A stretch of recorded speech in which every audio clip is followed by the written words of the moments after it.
Okay, so I have this color palette out. It's kind of just oranges, kind of going to a lighter yellowish green, a little bit of a more chromatic, strong, saturated yellow. Lay it in there. I just want to kind of just see what happens if I use this and paint up this little sketch that I have going. It's not really a complete sketch. It's just kind of very loosely drawn scribble. But yeah, let's go ahead and have some fun with this. What I'm doing is I'm going to select the orange and then lay it in pretty much like that.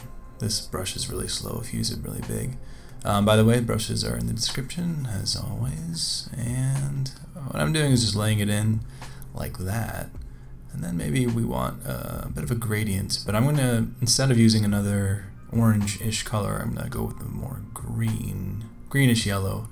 I mean, it looks greenish to me, I don't know. So I'm going to make it light at the bottom, and kind of just slowly let go of the pen as I go up to the top. So it looks like, you know, it could be some kind of wall behind her, and there's like a bounce light from the sun or something. And then, now what? I don't know. I'm gonna try to, it's sort of a challenge to just stay within this color palette and not go too far from it. So yeah, I'm just gonna paint in some of these areas, like where her suit is. So we have the background having a gradient from dark to light on the bottom. On her, I want the same gradient, well, similar gradient to happen, but from top to bottom, where it's light at the top. Whoops, lock the transparency. Light at the top and dark at the bottom. What happens when you do this is a very interesting contrast effect, and you can see it sort of pop against each other this way. I'm gonna go ahead and take that and flatten it down, and I like to kind of just smudge everything with the blender brush tool. Mixer brush. I keep calling it the blender brush.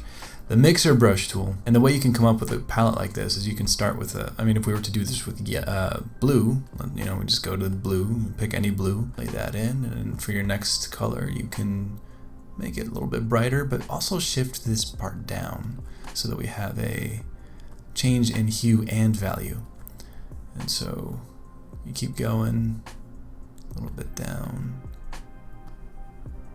and then you want to maybe even go a little bit further down, and you see it's the same kind of color family, but you know, you could say, well, these are all technically blue, but it shifts, and some are greener than the others. You could even lower the saturation for some of them, and then there you have like a starting color palette, and that's sort of what you see happening here on the left. So back to this, I'm just going to take this light yellow and imply that there's a light source coming from the top. Now, this is the part where your brain sort of figures things out for you. You can kind of, you think to yourself, okay, well, if the light is coming from the top, obviously, you know, the underside of her arm isn't going to get that light. You know, it might get light from bounce light down here, so it would actually be a soft transition like that. Let's see, top light. It would hit the top part of that, and you know, it's a fun little exercise because you have to think and, you know, almost map things out. And already we have an interesting thing happening. You know, it's got a light, almost realistic read in terms of, hey, that looks like light is coming from the top, and it's obviously not a real color situation. I mean, I doubt that this exact lighting situation happens in real life where everything looks all yellow and orange only. I mean, I'm sure of this stuff, but you know, in reality, you'd actually have colored shadows of blues and all that stuff. Anyway, let's keep going. So I'm going to take some of this green stuff this green color, and kind of break up the shapes on the costume, armor, suit, whatever you want to call it, and then you can apply different materials this way as well. And again, it's all still within that same color palette. Now I might introduce colors later, but for now I think this is an interesting way to go. So this part here, since I already have the light side colored, I can shade in the dark, cast a little shadow, and then use the mixer brush again. Gotta flatten that, and then blend it, and there you go. Yeah. So that way you have color variation. And this is a very quick and simple way to color things and light things.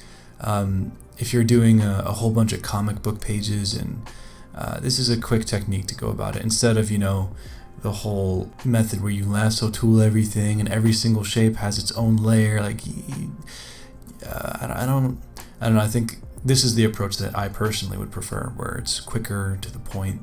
You know, we're only a few minutes in. We have something that you could say, yeah, this is a viable color palette for something that you're working on, and you can take it further if you so choose.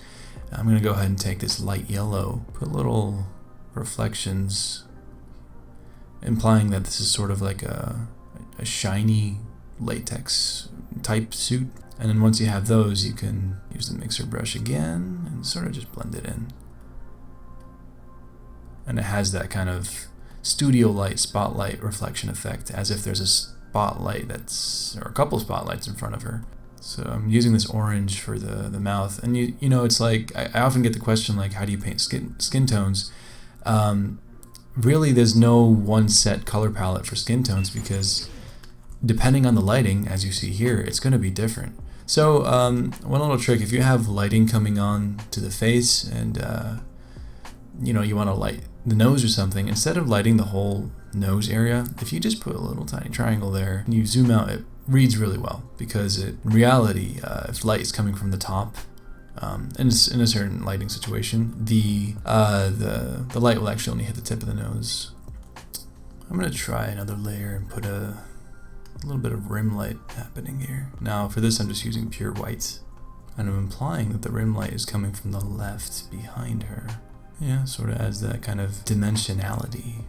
So now I just made a new layer and I set it to overlay, and I'm going to select the orange and use this to sort of unify some of the colors, so a better color harmony. It's almost like an Instagram filter, but I'll take that and then lower the opacity. So what I just did there is I made a new layer, set it to color dodge, and I picked this bright hot pink. If we used an orange for that glow, it works. It goes a bit yellow-ish, but I think that pink is a nice little contrast. When it comes to lighting, if we zoom out like this, or you know, painting anything really, if you turn off the line work and it still holds together, and you can still figure out what's going on, then I think you're on the way of figuring out how to paint. So anyway, well, I hope that helped, and if you'd like to see more of these videos, feel free to subscribe and slap a like on this video. Apparently that helps the videos. I don't know. Anyway, also if you'd like to support this channel and have access to extra mini tutorials and full-length tutorials of other content, check out the Patreon link. And I look forward to seeing you guys. And yeah, I literally just woke up. I figured, I was like, I gotta do a color tutorial. I haven't done that in a while. Anyway, I hope you liked it, and see you next time. Click!